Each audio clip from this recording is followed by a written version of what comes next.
السلام علیکم، میں ہوں عاطف گیلانی اور راہ حق کی 11ویں قسط کے ساتھ آپ کی خدمت میں حاضر ہوں۔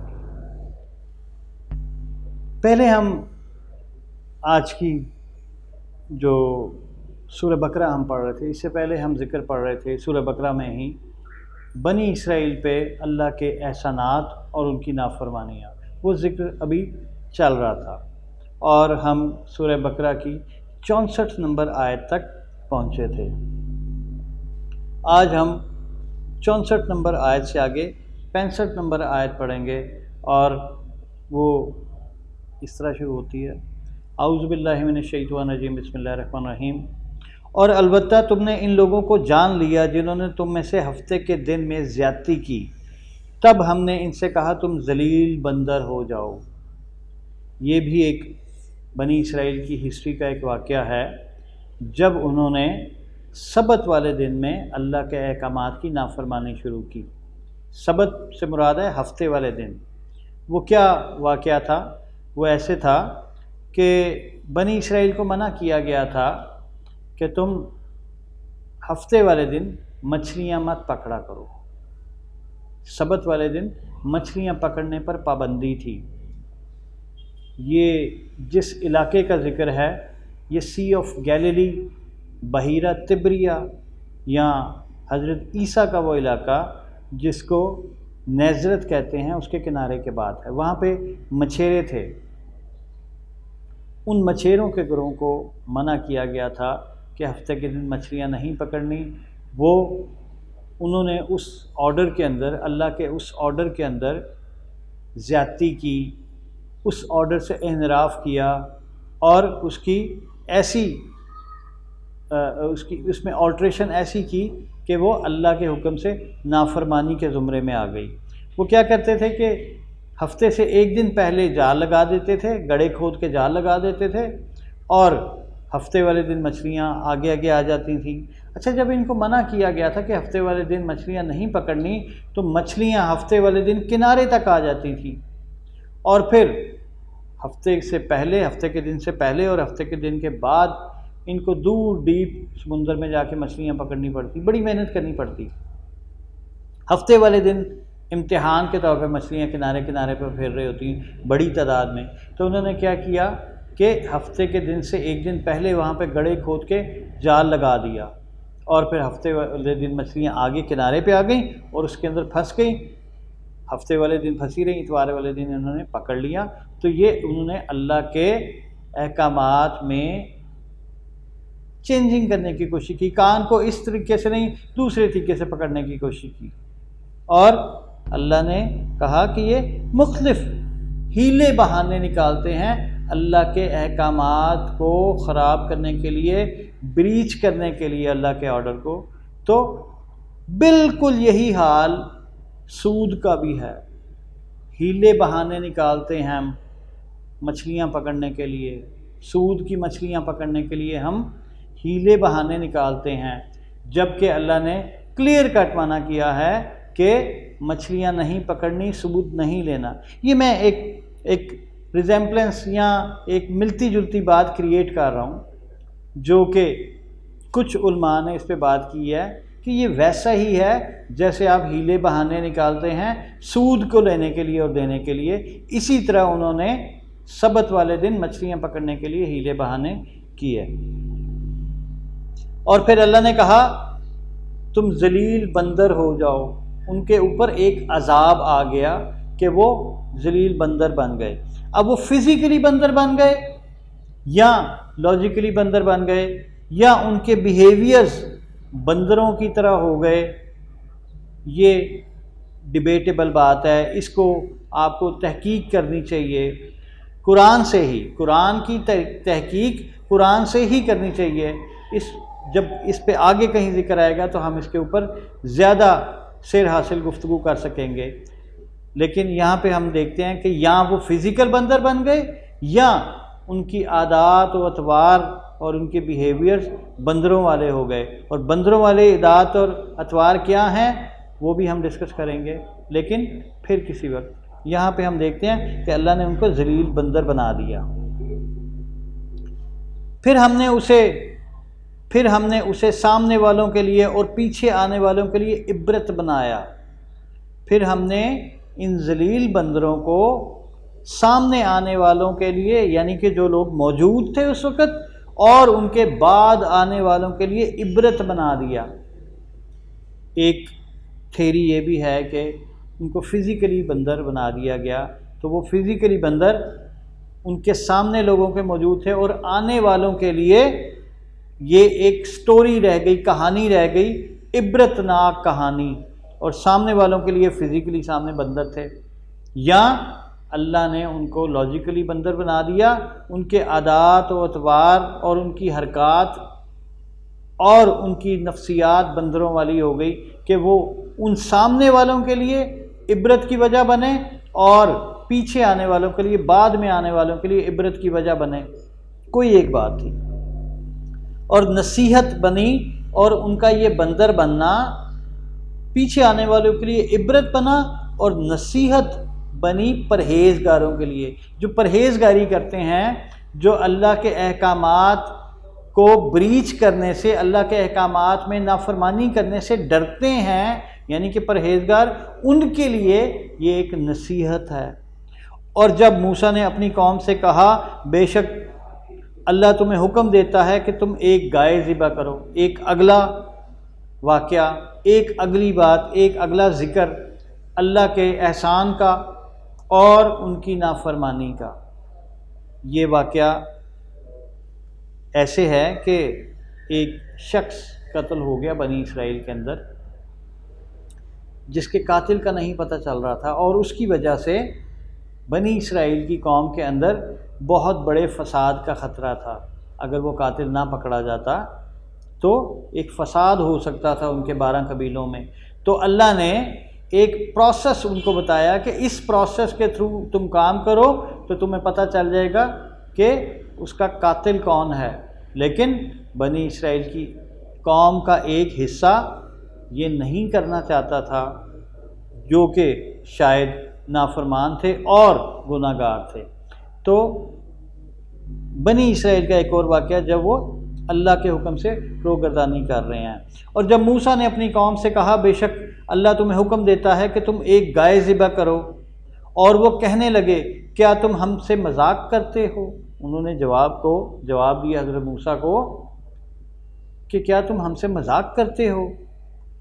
موسیٰ نے کہا میں اللہ کی پناہ چاہتا ہوں اس سے کہ میں جاہلوں میں سے ہو جاؤں، یعنی کہ میں تم سے اللہ کے بارے میں کوئی مذاق کروں تو یہ تو جاہلوں کی روش ہے، میں جاہل نہیں ہوں، تو میں پناہ مانگتا ہوں اس بات سے کہ میں اللہ کے بارے میں تم سے کوئی مذاق کروں، اللہ کے احکامات کے بارے میں، اللہ کے آیات کے بارے میں تم سے کوئی مذاق کروں، تو میں ایسا جاہل نہیں ہوں۔ انہوں نے کہا اپنے رب سے ہمارے لیے دعا کریں کہ وہ ہمیں بتلائے وہ کیسی ہو۔ تو انہوں نے کہا اچھا اگر آپ مذاق نہیں کرتے تو ہمیں پھر بتائیں کہ وہ گائے کیسی ہو جس کو ہم ذبح کریں تاکہ ہمیں اس قاتل کا پتہ چل سکے۔ تو حضرت موسیٰ نے کہا کہ بے شک اللہ فرماتا ہے کہ وہ گائے نہ بوڑھی ہو نہ چھوٹی عمر کی اور اس کے درمیان جوان ہو۔ گائے کی کریکٹرسٹک بتائی جا رہی ہیں، گائے کی خصوصیات بتائی جا رہی ہیں، ظاہری کریکٹرسٹک، کہ وہ نہ بوڑھی ہو نہ بالکل وہ چھوٹی عمر کی بچہ ہو، بچڑا اس کا نہ ہو، بلکہ وہ جوان گائے ہو۔ بس تمہیں حکم دیا جاتا ہے وہ کرو۔ حضرت موسیٰ نے ان کو کہا جو تمہیں حکم دیا جا رہا ہے وہ کرو۔ انہوں نے رپیٹ پھر کہا، انہوں نے کہا ہمارے لیے دعا کریں اپنے رب سے کہ وہ ہمیں بتا دے اس کا رنگ کیسا ہو۔ اب وہ سوال در سوال کر رہے ہیں کہ کسی طرح کوئی ایسا سنیریو بن جائے کہ ہم گائے نہ ہی ذبح کریں تاکہ ہمیں قاتل کا نہ ہی پتہ چلے، تاکہ یہ معاملہ نہ ہی سالو ہو۔ لیکن ان کو یہ پتہ نہیں ہے، یا پتہ بھی تھا ہوگا لیکن ان کو پورا ادراک نہیں تھا کہ اگر قاتل کا نہ پتہ چلا تو ایک بڑا فساد ممکن ہے۔ تو پھر انہوں نے اگلا سوال کیا کہ وہ ایک گائے ہو، کیسی گائے ہو، ہمیں اس کا رنگ بتا دیں وہ کیسا ہے۔ موسیٰ نے کہا بے شک اللہ فرماتا ہے کہ وہ ایک گائے ہے زرد رنگ کی، اور اس کا رنگ خوب گہرا ہے، دیکھنے والوں کو وہ بھلی محسوس ہوتی ہے، اچھی لگتی ہے۔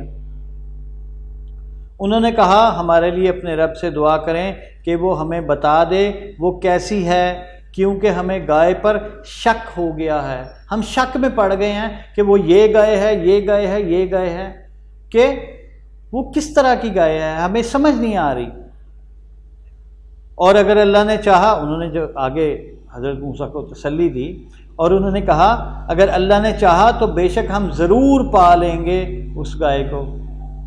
اس نے کہا بے شک وہ فرماتا ہے وہ گائے نہ ہی سدھائی ہوئی ہے، اور نہ ہی وہ زمین جوتتی ہے، اور نہ وہی وہ کھیتوں کو پانی دیتی ہے، کھیتی کو پانی دیتی ہے، وہ بے عیب ہے، اس میں کوئی داغ نہیں۔ وہ بولے اب تم ٹھیک بات لائے ہو، ایگزیکٹ اس کی پہچان، اس کی آئیڈینٹیفیکیشن ایگزیکٹ تم لے کے آئے ہو، اب ہم اس کو پہچان لیں گے، اب تم ٹھیک بات لائے ہو۔ پھر انہوں نے اسے ذبح کیا، اور وہ لگتے نہ تھے کہ وہ ذبح کریں۔ اس قدر انہوں نے سوال کیے، تفصیلات پوچھیں، کہ ایسا لگتا نہیں تھا ان کے بیہیویئر سے کہ وہ گائے کو ذبح کرنا چاہتے ہیں، لیکن بحالت مجبوری کہ اتنی زیادہ تفاصیل آ گئی ہیں، اتنی بار سوال کیا اور ہر بار موسیٰ نے اللہ سے پوچھ کے جواب دیا، اب ان کے پاس کوئی چارہ نہیں تھا کہ وہ اس کو نہ ذبح کرتے۔ بہرحال انہوں نے اس کو ذبح کیا، اور جب انہوں نے اس آدمی کو، اور تم نے ایک آدمی کو قتل کیا، پھر تم اس میں جھگڑنے لگے، اور اللہ ظاہر کرنے والا تھا جو تم چھپاتے تھے۔ تو یہ ہے وہ بات جس کی وجہ سے گائے کو ذبح کیا جا رہا تھا، کہ ایک آدمی قتل ہو گیا تھا، اور اس آدمی کے قتل پہ بنی اسرائیل میں ایک بڑا جھگڑا ہو گیا تھا، اور کچھ لوگ ڈیفینیٹ اس کو نہیں چاہتے تھے کہ یہ سالو ہو، اس کو چھپانا چاہتے تھے۔ تو اللہ اس بات کو ظاہر کرنے والا تھا جس کو وہ چھپاتے ہیں، یعنی قاتل کو۔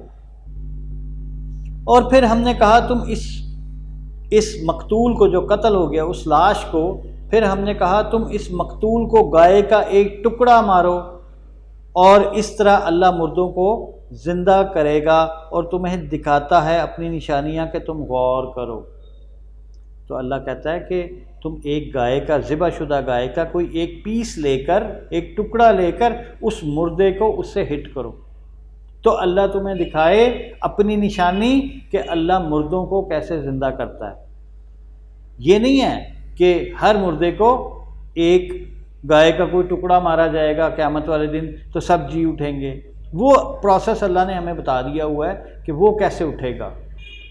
لیکن یہاں پہ اللہ بتا رہا ہے کہ ایک مردے کو اللہ زندہ کر سکتا ہے کئی طریقوں سے، چاہے وہ حضرت عیسیٰ کہیں کہ اٹھ اللہ کے حکم سے، چاہے وہ زمین سے اگے گا سبزے کی طرح، چاہے کوئی ایسے ہی سویا مرا ہوا اٹھ کے کھڑا ہو گیا، لیکن یہ سب اللہ کے حکم سے ہوگا۔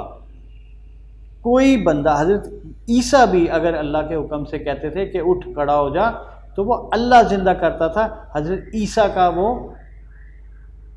عیسیٰ وہ نہیں کرتے تھے۔ یا یہ جو واقعہ ہوا ہے وہ گائے کا ٹکڑا لگنے کی وجہ سے، یہ ایک پروسیس اللہ نے جنریٹ کیا تھا ان کے امتحان کے لیے، لیکن اللہ کسی طرح بھی زندہ کر سکتا ہے۔